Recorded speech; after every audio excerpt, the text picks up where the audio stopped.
Breaking at this hour, the president says he's convinced Russia will invade Ukraine in the coming days. If Russia pursues its plans, it will be responsible for a catastrophic and needless war of choice. Keeping Colorado lawmakers safe. A new fence could surround the state capitol, and today lawmakers got a chance to weigh in on the design. There's growing interest in more states around decriminalizing all drugs. We're taking a look at how it's working a year in the first state to make this move. And Black History museums geared toward kids are rare. We're taking you inside one, giving kids a chance to learn about things they aren't always taught about in school. And enjoy the sunshine this holiday weekend, because snow will be back before you know it. We're tracking the radar. Thank you for joining us for Denver 7 News at 4. I'm Jessica Porter. We start with breaking news and the president addressing the nation in the last hour on the rising tensions between Russia and Ukraine.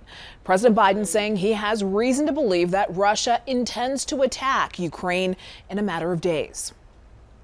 We believe that they will target Ukraine's capital, Kyiv, a city of 2.8 million innocent people. We're calling out Russia's plans loudly and repeatedly, not because we want a conflict, to justify invading Ukraine and prevent them from moving. The president says diplomacy still isn't off the table, but he says the West remains united and will implement sanctions on Russia as needed. We will monitor the situation and bring you any developments as they arise. Also breaking today at 4, former Douglas County Superintendent Corey Wise has retained legal counsel. Wise was recently fired by the new conservative majority on the school board because they say they weren't happy with the direction of the district. Dozens of teachers called out in protest. Today we learned the attorney for Wise sent a letter to the district requesting that documents be preserved as his team looks at the possibility of suing. In just 1 hour, the mask mandate in Boulder County will expire. Masks will no longer be required in public indoor spaces or in schools. Today, we also learned Boulder County will deactivate its vaccine verification program. That program was originally implemented to allow businesses to opt out of requiring masks if they required proof of vaccination. Now, even though the mandate is expiring, businesses can still choose to create their own requirements. After the social justice protests of 2020, Colorado lawmakers started having long conversations about putting a fence around the state capitol. Millions of dollars of damage were done to the building, from graffiti to broken glass. The Capitol Building Advisory Committee has approved a new fence, and today we got an idea of what that could look like. Lawmakers went on a field trip outside the building to see a mock-up section of the fence, but they didn't like the top or the Colorado insignia, so it's back to the drawing board for now. The lawmakers and designers say it's important to keep the building accessible, but also protect it. That's a lot of the conversations that we're having right now. We're talking about making sure that we allow the access, that we make people feel welcome here, but yet address the historic character of this property, and we talk about access, and we talk about the security and balancing those two elements. Once they approve a final design, they will still need to get funding for its construction approved through the Joint Budget Committee. Well, this is not a statistic we're proud of, but Colorado is #1 in the country for car thefts, and new numbers released today prove it.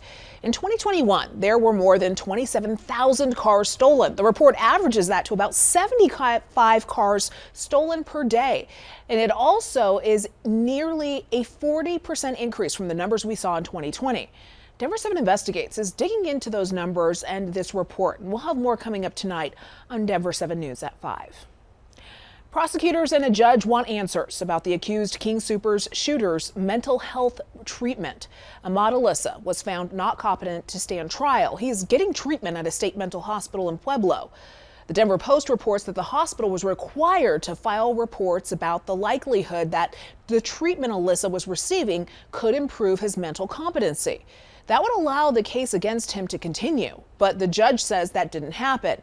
So she ordered the Colorado Mental Health Institute to explain why they haven't been reporting about his condition.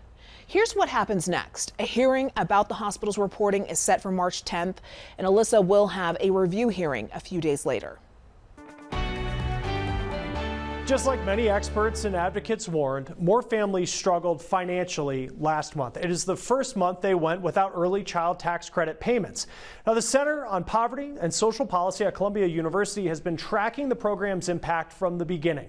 It found between July and December last year, nearly 4 million children were kept from poverty, a reduction of 30%. Then, last month, it spiked, a 41% increase, sending the exact same number of children into poverty, with families of color taking the hardest hit. Health experts say this is more than an economic crisis.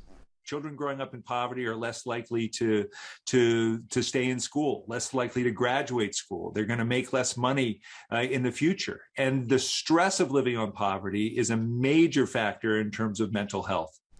Health and family advocates are calling for a permanent expansion of the expanded child tax credit. They say it could be a centerpiece in addressing persistent health and economic inequalities. Now, the program costs about $120 billion a year. The weekends, starting Friday evening and peaking Saturday night, are when car crashes are most likely to happen. And we know the roads are a lot more dangerous now. Since the pandemic started, reckless behavior like speeding and impairment have surged. In the first 9 months last year, an additional 7,800 people lost their lives compared to a decade ago. Now, auto safety groups are increasing education for those most likely to get into an accident. About 3,000 fatal crashes occur each year involving a teen driver. The Insurance Institute for Highway Safety is sharing crash test videos just like the one you're looking at right here. They show size and weight of a car is one of the things that parents should consider for a teen driver. They recommend sedan size over the smaller cars and staying away from heavy, large SUVs or anything with high horsepower. Another thing to consider is if the car has the safety technology proven to reduce crashes.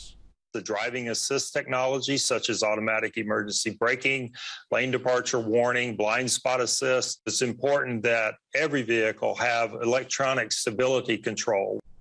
The Institute and Consumer Reports put out a list of recommended cars for new drivers that come in a wide range of prices. The rising cost of vehicles and insurance rates may force families to wait a little longer to let a teen drive on their own. That is seen as another positive when it comes to safety. You have a little more time as a teenager to develop your critical thinking and thought processes that you're going to utilize when you're driving. Teen drivers are nearly 4 times more likely to be involved in a crash than people 20 and older. You can find a free safety guide at iihs.org. There is also a contract that parents can get to help initiate conversations about things like speeding and texting. Climate change has cities nationwide rethinking their power systems. The lessons from the Texas freeze 1 year later that could change how states get power during a storm in the future. And still ahead on Denver 7 News at 4, Safeway workers avoid the picket line, and grocery stores are eager to put wine on the shelves. We look at a new bill that could change where we shop for alcohol.